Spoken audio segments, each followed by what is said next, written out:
Amen and amen, amen and amen. Siyambonga kakhulu uNkulunkulu bazalwane. Sesifike esigabeni sethu singena esigabeni esilandzelako la khona sesithandaza kanye kanye. Ngoba kuhlela lokho ukuthi sithandaze outside the media, sithandaze inside the media, sithandaze live and ongoing process. Yeah, kuba netindzawo lokufuna ukuthi uthi attende wena personally empilweni yakho through prayer. Wethi Nkosi ngiletha mina nginje ngoba nginje ngithi enhlala phambi kwakho. So bazalwane, we are celebrating life in Christ. There is no joy, there is no happiness outside of Christ. Therefore, let us pray. Babelolungile siyabonga Nkosi ekseni, sibonga nalile hour, sibonga nawo umzuzu, sibonga kwenta kwakho Nkosi ngendlela leyehlukile. Namhlanje Nkosi ekseni, kunye Nkosi lesibhekile, kunye babotona amandla onke lesimisele ngako kukubona wena uda emhlabeni ulanda makoti wakho. Sisite babe singumakoti, sisathi xola, sisusa konke Nkosi lokuphambana nentando yakho. Usente babe sibe ngilabathembekako. uNkulunkulu wethu lonamandla onke, wo onke amajita asathane lawaletha endleleni yethu. uNkulunkulu wethu lonamandla lafuna sephule sethembiso sethu nawe. Babe siyawashaya swalahla phansi etinyawo tethu, sima ngakunye ukuthi thine siba Kristu, simbomakoti, sibomlobokazi kaKristu. My God and my Father, thatha uNkulunkulu wethu lonamandla onke namhlanje na ekseni ume nathi Nkosi kulomzuzu, sikwathi Nkosi sikubone kangcono, ngoba Nkosi sifuna kwendlula la kule live Nkosi sikholiwe, sikholeka futhi kuwe. Babe ngekwethu Nkosi siyehluleka, dinengile tinto Nkosi tale live leti sibitako, dinengile tinto tale live Nkosi leti zihehako. Kodwa uNkulunkulu wethu lonamandla onke, maye kumnanzi kuba nawe Nkosi, ngoba noma le live lisibeke mabala, noma Nkosi lokuhamba kwethu Nkosi kunetigwegwe, yebo uNkulunkulu wethu lonamandla onke lomubi angasethuka ngabo. Kodwa when we walk with the Lord, there is nothing he will hold us ngabo. This we pray in Jesus' mighty name. Amen and amen. Let us call to mind and confess our sins.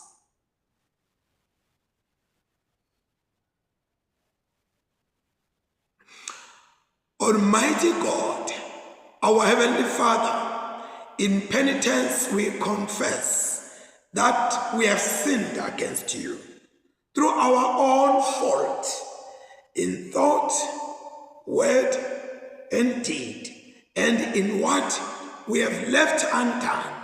But for the sake of your Son, Christ our Lord, forgive us all that is past, and grant that we may serve you in newness of life, to the glory of your name. Almighty God, have mercy on us, pardon our sins, and keep us in eternal life, through Jesus Christ our Lord. Amen. Thank you. We will start with the Psalms as usual. We will start with the Psalms as usual. So that would be Psalm 75 as well as Psalm 76. Those are the two Psalms we are going to focus on this morning. Psalm 75 and Psalm 76. Siyakuthumisa uNkulunkulu, siyakuthumisa. Wena usathude nasibita ligama lakho. Sibalise ngemisebenzi yakho lemangalisayo. Wena ukhuluma uthi, nakufika isikhathi lesimisiwe sekwehlulelwa, mine ngiyakwehlulela ngebuqotho. Noma umhlaba sewutanyatanyiswa kanye nabo bonke labahlala kuwo, mine ngisimisa tinsika tawo. Kulabathi kapako ngithi te ningathi qaphi. Kulaba bengathi ningathi phakamisi.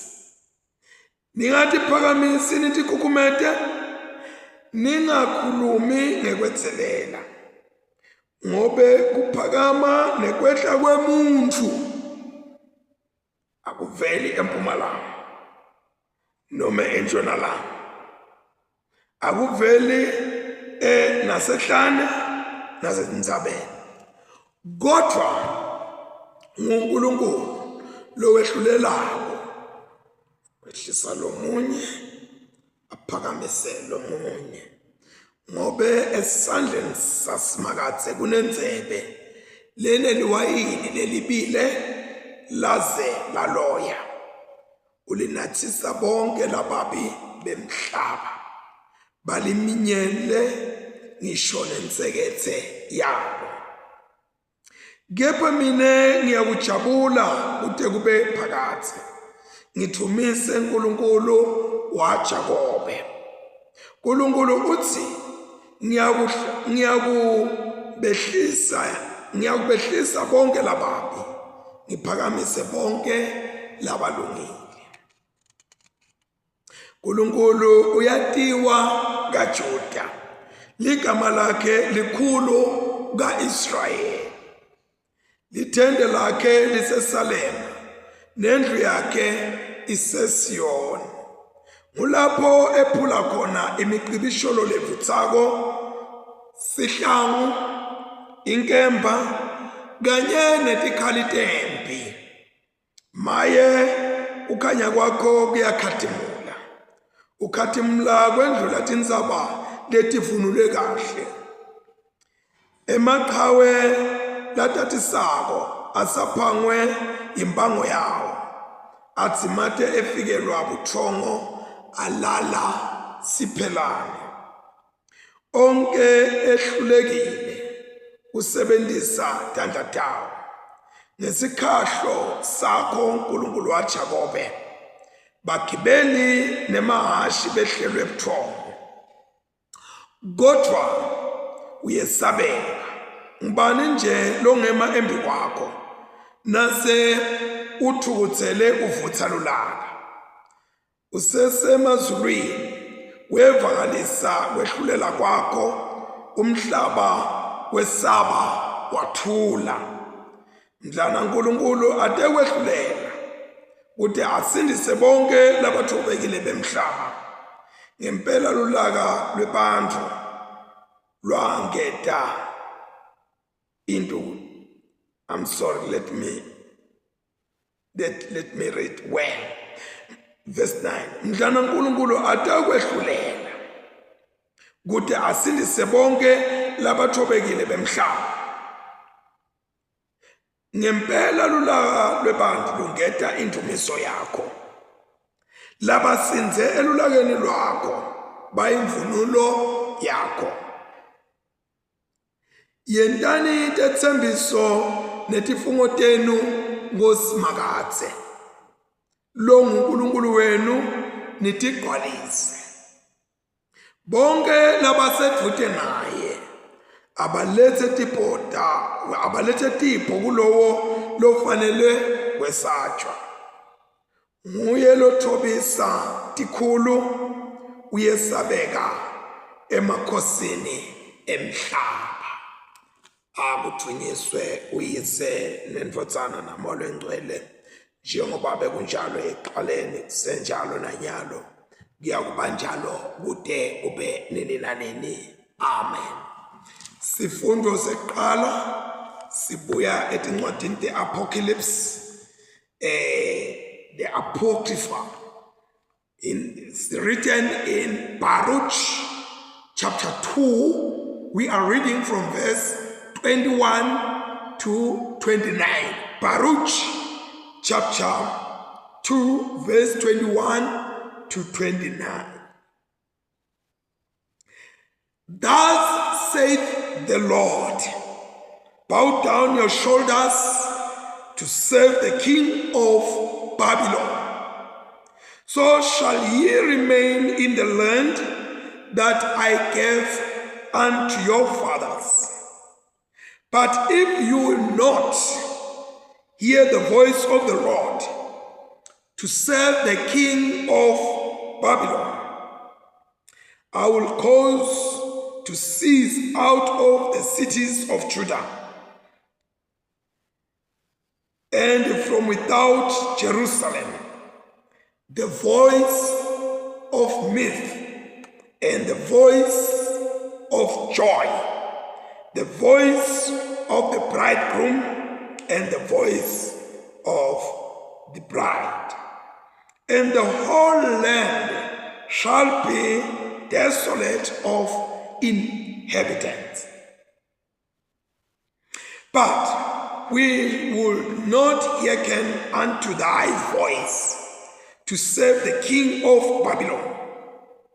Therefore hast thou made good the words that thou spakest by thy servant the prophets, namely, that the bones of our kings and the bones of our fathers should be taken out of their place.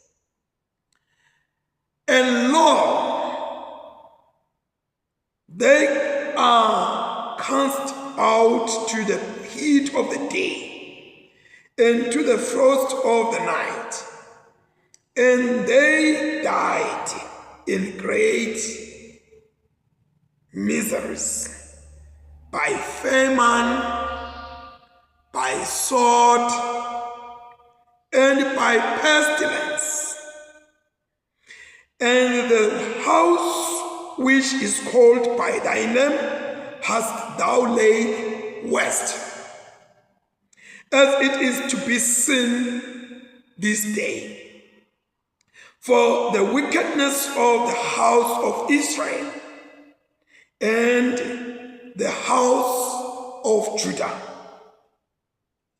Lord our God, thou hast dealt with us after all thy goodness and according to all that great mercy of thine. As thou spakest by thy servant Moses in the day when thou didst command him to write the law before the children of Israel, saying, if ye will not hear my voice, surely this very great multitude shall be turned into a small number among the nations, where I will scatter them.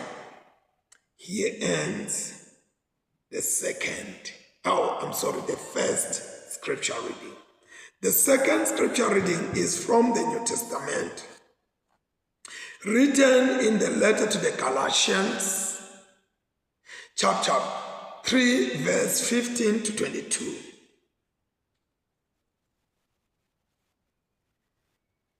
Asanginibetsele nomthetho levamile nje bazalwane. Bantu lababili lasebente sivumelwano. Kude lo ngasephula nome angede lutho. Yingi nase bavumelene. Mayelana nemthetho letanikwa mayelana nethembiso letanikwa Abrahama nentalo yakhe. Intalo yinye, hayi intalo yinye, hayi lenyenti. Akukhulunywa ngalenyenti, kodwa kushiwo yinye, leyo ke nguKristu. Ngisho ukuthi ke lo mthetho lo wase uyefika emva kweminyaka lengemakhulu lamane nemashumi lamathathu 430 awusephuli lesivumelwane lesentiwe nguNkulunkulu, futhi ungeke usichithe lesethembiso. Ngobe nangabe lifa litholakala ngekwenta lokufunwa ngumthetho, alisiloke lesethembiso. Kodwa uNkulunkulu walinika Abrahama nesethembiso. Pho umthetho wawudzingeke ngani?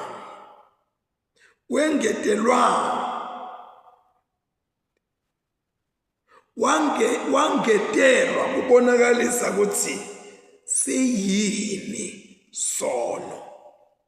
Uthi made kufike lowo lesasicondzeswe kuye isethembiso labe yintalo ya Abraham. Umthetho walethwa dingelosi ngesandla semlawuli. Umlawuli akadzingeki ngalutho umuntu nakayedwa. Vele ke uNkulunkulu munye. Pho ngabe kusho ukuthini? Ngabe kusho ukuthi umthetho uphambene yini nethembiso laNkulunkulu?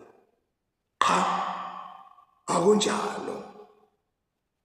Ngobe nangabe ubekiwe umthetho longaphiliza nakanjani kulunga bekungatholakala ngekwenta lokufunwa umthetho.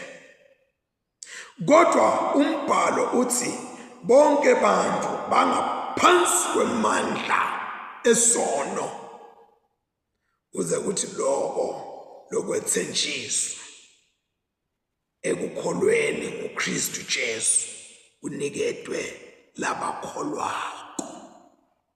Siphela lapha sifundo seqala. Let us pray. God Almighty, our Heavenly Father, once again, we come to you, dear Father. We give you thanks and praise, for holy is your name. There is none like you.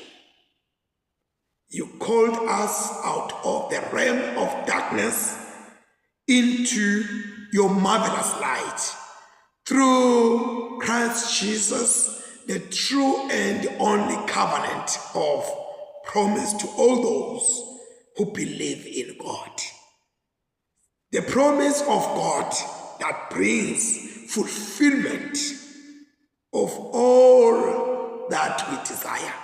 Christ, through his blood, he saved us from total condemnation. As the letter to the Romans says, therefore, there is no longer condemnation to those who are in Christ Jesus. The moment we shift from outside of Christ into Christ, even if we have sinned, the blood of Jesus is able to wash us clean, and we walk in that cleanliness by renouncing all that is evil. My God and my Father, this is a wonderful time.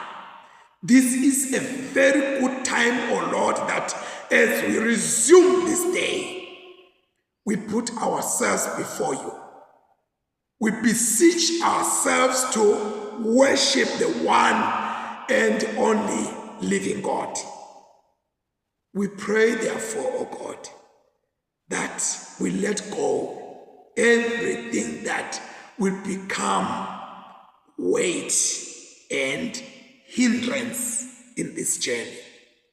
As we pray for our brothers and sisters who are going through tough moments in their lives and tough decisions be made. God, make us to see Christ like Joseph, who was in a very deep meditation and say, how come that Mary is pregnant of the Holy Spirit? What an embarrassment, what a shame. But in that very deep thoughts, while he was asleep, the angel was sent out to him and said, Joseph, son of the descendant of David, don't be afraid to take Mary as your wife, for what is in her is the results of the salvation of the world. So you will name that results Jesus, because he will save his people from their sins. Therefore, oh God, we are saved. Actually, we were saved when Christ was born. In the process, we are being saved. Each and every corner of our life's journey. And finally, we will be saved when sin is totally eliminated. Come now, Holy Spirit, embrace us with your sweet presence, as we have sang some days before that there is sweet, sweet spirit in this place. And I know that is the Spirit of the Lord. Holy Ghost, Holy Father, Holy Fire, consume everything that is ungodly within us. This I pray in Jesus' mighty name. Amen and amen. Siyabonga kakhulu bazalwane, sesifundile izifundo senta nemikhuleko. Ngicela sijike emakethe. Sitobuya sibuke naNgalatians. Ngiyaqela bazalwane a moment in Jesus' mighty name, just to take